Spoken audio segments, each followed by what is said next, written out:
Ang dami mo naman ibibigay sa akin. Pati ito. Pero maganda siya, parang plastic. Oh. Pang pwede sa laog, sa loob ng bahay, no? Din ito. Ito maganda rin ito. Pang paswerte.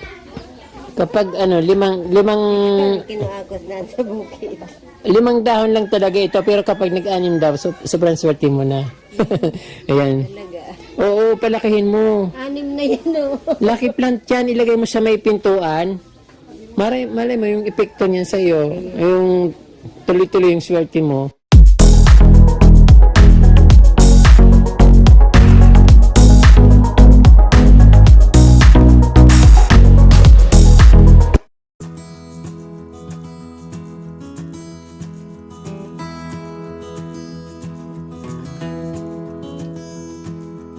Magandang araw sa inyo mga kaprom din. Nandito na naman ako sa isang lugar dito sa amin.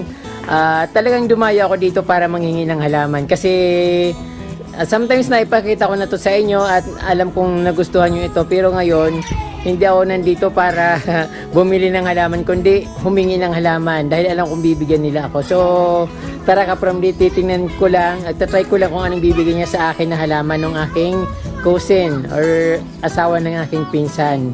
At alam ko naman na pag bibigyan niya talaga ako, kasi every time na pupunta ako dito, binibigyan niya ako ng halaman. Kahit hindi ako humingi, talagang inaabutan niya talaga ako ng kusa. Kaya lang, siyempre minsan nahiya ako, parang gusto ko rin siyang abutan ng kahit maliit. So ngayon talagang walang-wala ako, talagang wala akong maabot sa kanya. Kaya antayin ko na lang na siyang mag-abot sa akin. So ganun kapramdi. So ito nga kapramdi, medyo maganda yung panahon dito sa aming lugar, dito sa bundok. Kaya malaya akong nakapamasyal dito. Although matagal ko nang balak pumunta dito, ngayon lang natuloy dahil maganda nga ang panahon, mainit. Kahit na medyo mainit ay yung hangin, ma-presko at malamig. So tara kapamdi, tingnan natin kung anong mga halaman dito at kung anong bibigay sa akin ng aking pinsan. So ito yung bahay ng aking pinsan. At ito nga sa labas pa lang kitang-kita na yung kanyang mga halaman. Hindi niya alam na nandito ako. Pero sigurado bibigyan niya ako ng halaman.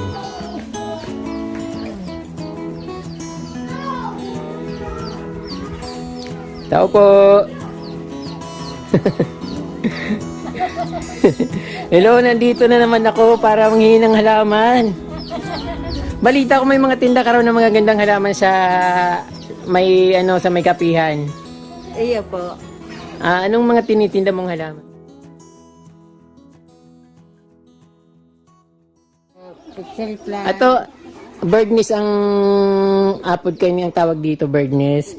Kasi ito, pitcher plant. Magkano yung binibenta mong ganito? 50 na po. May ganito ng lalagyan. 50 pesos lang ito. Then, itong birdnest, ay itong pitcher plant, magkano? 100 po. 100 pesos. Kasama ng lalagyan. So, ang mura naman, cute naman ito. Bali, nakakailang binta ka sa isang araw? Halimbawa, may bumibili sa iyo? Dahil man po, puro pareho may, minsan nakahigit 500, 600, minsan may 1,000. So, saan ka nagtitinda dito lang? Minsan po sa kapihan. Sa kapihan sa Hinurangan. Pag may bibili ba, handa kang magbinta ng maramihan? Hindi ba pinagbabawal yon? Bawal din, kaso tagapaliwanag naman. Ang papaliwanag. Alam, sinasabi mo naman siguro dahil sa mga pinuputol na kahoy doon sa ginagawang kalsada. Kasi sayang din naman, no? Kung papabayaan mo lang, mabubulok din naman yung kahoy na mga pinuputol. So, yun na lang arang natitira sa inyo yung mga halaman, di ba? Yung, Iya po. so, sideline na lang. So, bawat isa, paano yung lash na ganito? 100 pag maliit pa. Pag ganito, 500. 500 na yung malaki. So, itong nasa kasirola, 500 pesos. Pero pwede na to Alam mo, binibinta to ng 15,000 sa Manila. 5,000 to 15,000 sa Manila. So, alam ko yun kasi galing ako dun sa Manila. So, itong ganito, 100 pesos. Then, ito, gura na niyo. Pag isang ganito, 100 lahat yan. 100 pesos. Bawat isa. Ito, ibang klase ito Maganda ang bulaklak niyan. Anong- Parang star. Parang, hindi ba to yung dragon, parang yung batik-batik, yung bulaklak niya? Ito ba yon? Meron ako nito doon sa mangga. Ito, binigyan mo na ako nito dati. So, yung Hula Lumina. Ito gano'n naman ang bintahan mo kay Niho. 25 po. 25 yung Hula Lumina. Dito yung volcano.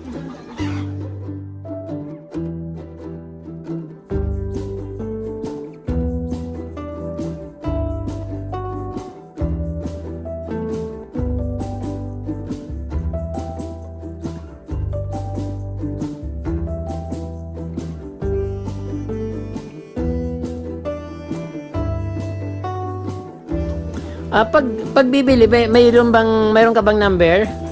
Meron ka bang number kapag may bibili sa'yo? Walang number. So, sasadyain talaga doon sa kapihan sa Hinorangan. So, saan banda doon yung, may pangalan ba yung 4 piece ng hinurangan. Ay, 4 piece pag-asa ng hinurangan. 4-piece pag-asa ng Hinorangan? Yun ang tinitindahan mo. Ano yung 4-piece? 4PS? Pag-asa ng Hinorangan. So, doon makikita yung tindahan mo ng mga halaman. So, damihan mo maglagay ka ng maraming tinda doon. Malay mo maraming makapanood nito tapos bigla kang susugurin ng mga mamimili doon. Kasi alam mo maraming bumibili pa rin ng mga halaman, lalo yung mga exotic plant. Kasi dito lang naman sa atin na na bibili, na kukuha. So, sa kanila wala rin naman yun eh. So, meron pa ako dito nakikitang napakalaking bird nest.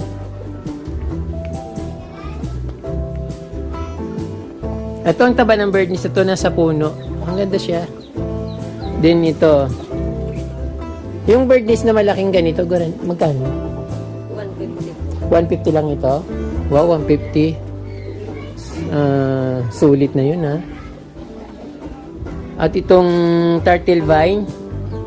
Meron siyang maganda-gandang turtle vine dito. Pero parang siguro dahil hindi siya nainitan or dahil hindi nainitan kaya nag-iba yung kulay. So ang napakaraming dito mga halaman yung mga bird yung mga pitcher plant. At to magkano ito? Medyo na to? 150. Malaki to 150? Pero siya? Okay. Wala kaya. Oo. Ayun. So, ito ba bibigay mo sa akin? Ay, bibigay mo to sa akin? Anong pangalan nito?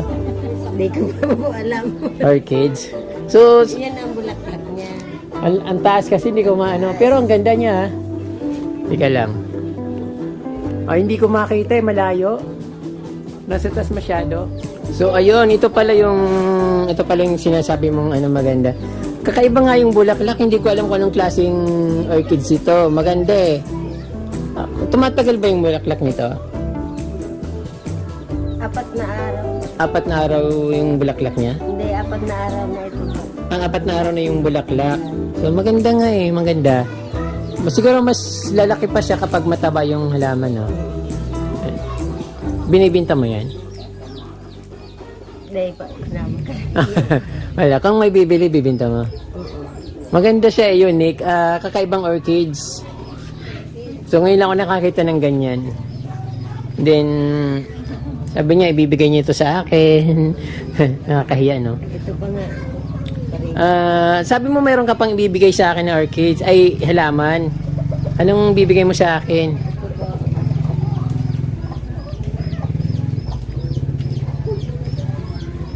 Wow! Anong pangalan yan? Oliva? Oliva po. Ay, gustong-gusto ko to. Matagal ko nang gustong magkaroon nito. Saan ka kumuha nito?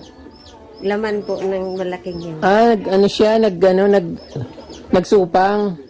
Yung laman pala tumutubo. So, matagal ko nang gustong magkaroon ng ganito. Kaya lang, ang hirap hanapin ito. 2 dahon. Hindi ba ito mamamatay? Hindi. Kahit wala ng dahon. Kung may magbibili ba, magbibinta ka ng ganito? Pwede. Magkano may bibinta, halimbawa? Pwede na po, 50. 50 pesos? Mali. Hala, bilhin ko na yung andun na malaki. Ay, yung nandoon. Magkano yun? Yung medyo malaki nito? 50 lang. 50. So, bilhin ko na yun. Saka ito, okay 50 pesos lang. Parang olive Oliva. So, okay lang. Yung ginagawa po yan ng palaspas. Ginagawang palaspas. Ayun, may iuwi na ako sa swerte ko naman.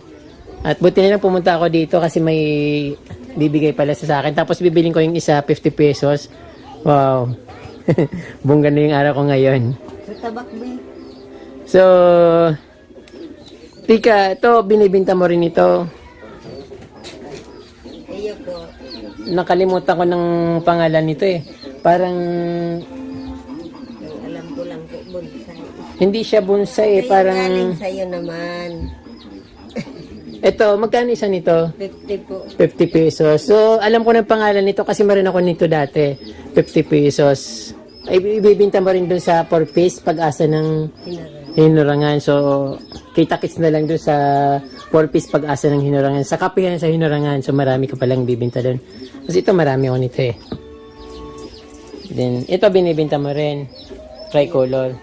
Gano'n na saraan? 50 lang. 50. Ang mumura naman ng tinda mo. Mga kaparam din, natatandaan nyo naman siguro yung pinakita ko to dati noon. So, ngayon medyo nabago na ng konti at kasi lumaki na dahil dati noon maliliit pa. Tapos yung ito, napakaraming bunga pa rin. Yung anong tawag nito? Yung pitcher plant. Ayan. Napakaganda pa rin niya. Dati yung pinakita ko, marami rin siyang bunga, no? So, ano naman ito? Balite. Balite. Ang ganda to ah. Kung gusto mo, dalawa yan. Pang ano talaga yan? Pang sa ano sa kahoy? Ano nagbabalagon? Arog na talaga siya. Ganyan lang talaga. Nagdadatula siya. Mm. Arog na laray ka. Ako yun ah. Problema dun wala akong malagyan eh. Kahoy. Oo. Sa malunggay mo lang nilagay? May kahoy yan. Hindi, yung ano. Dahil nagkukupo. So, ayun mga halaman dito ka-from din ng aking cousin. So, ayan po. Ang mga halaman dito, ito, namumulaklak din siya ng pula. Alam ko yun eh. Ayun, mga birdnest, may DC, Mayana, then, Anthurium. Ito parang, ito ano to, lucky plant to eh. Pangpaswerte. Kapag ano, limang Kinuakos na sa bukid. 5 dahon lang talaga ito, pero kapag nag-anim daw, sobrang swerte mo na. Ayan. Talaga. Oo, palakihin mo. 6 na yan o. Lucky plant yan, ilagay mo sa may pintuan. Malay mo yung epekto niyan sa'yo. Yung tuloy-tuloy yung swerte mo. Mga pag-lucky plant, parang dapat nilalagay sa mga pintuan, bandang pintuan, sa pasukan. So, iyan ang mga halaman dito. Ang dami mo naman ibibigay sa akin. Pati ito. Pero maganda siya, parang plastic. Oh. Pang pwede sa laog, sa loob ng bahay, no? Din ito. Ito maganda rin ito. So, ito ka-from yung nabili ko ng 50 pesos. 50 pesos po ito. So, kaya ko siya binili dahil sabi nung isa sa mga ka-prom din na taga-Albay ay sinasabihan niya ako, binibigyan niya ako ng tip na kapag may nakita kong olive or oliva na plant ay bilhin ko. Kasi ang ganito raw, I think parang 3.5 yata yung isang ganitong kaliit. Yung sabi niya sa akin, then I think 2 leaves lang, katulad nito mga something na libo na. So kaya nung pumunta ko dun sa sa cousin ko dun sa sitio Managnag, dun sa pinuntahan kong bukid or baryo, nakita ko to, sabi ko ito maganda to. Sabi niya sa akin, dalhin mo na yan pa uwi. So hindi niya naman sinasabi na bilhin ko. Kaya lang nung sabi ko, tinanong ko siya kung binibinta mo ba yan. Sabi niya, oo. Sabi ko magkano? 50 pesos daw. Kaya nung nung nakita ko yung sinabi niya na 50 pesos, sabi ko sige bilhin ko na. Kaysa naman ibigay niya pa sa iba, so ako na lang bibili. So, hindi ko naman siya binili talaga ng 50 pesos para sa kanya. Kasi ito lang, 50 pesos lang. ito yung isa 50 pesos. But nung sabi ito 50 pesos din, sabi ko sige, bilhin ko na. Pero pinasobrahan ko naman yung binigay ko kasi naaawa ako. Kaya nila binibinta ng mura dahil hindi naman nila alam. Siyempre gusto nilang kumita kahit pang bigas man lang. So sabi ko kapag maraming nanood sa video ko, so babalik ako doon at abutan ko siya. Although hindi naman nila alam na mahal talaga ito, then ayun, kinuha ko na. So ano na to, syempre topo-topo na 50 pesos saan ka pa makakabili ng 50 pesos. So ito kasi binibili to ng mga malls owners or mall owners. Libo yung bilihan nila ng ganito, pero syempre yung malaki na kasi dinidesign nila sa harap ng kanilang mga malls, ng mga tindahan. So ayun, kaya syempre swerte ko na dahil nakuha ko na ito. Then aside from olive plant, binigyan niya rin ako ng isang, ano ba ito, nabali na yung sa bukid kasi pangkaraniwan naman ito sa mga may mga abakahan na may mga abakan na lugar, mga mapuno ng lugar. So marami naman ganito. So, siyempre binibigay niya sa akin, kinuha ko na. At mahirap din naman hanapin yung mga ganito. Napakaganda niya. Pwede naman talaga siyang palagay sa loob ng bahay. Kasi plastic siya. Hindi siya plastic. Parang plastic yung dating niya. Then ito, iba rin ito. Maganda rin naman ito yung parang dinidesign sa yung parang nilalagay dito, pero hindi, parang fern siya. Mayroon pang kulay brown nito. Sabi ko, bakit kumuha ka nun parang parang dry na. So sabi niya, hindi talaga ganoon lang talaga yung halaman na yon. Kaya sabi niya, bibigyan niya ako. Sabi ko, wag na. Naawa kasi ako yung binibigyan ako. Ayoko nung naawa ako sa nagbibigay sa akin. Gusto ko pag binibinta niya, ibinta niya, hindi niya ibibigay sa akin kasi kaya nga binibinta niya dahil para kumita siya. So ayun,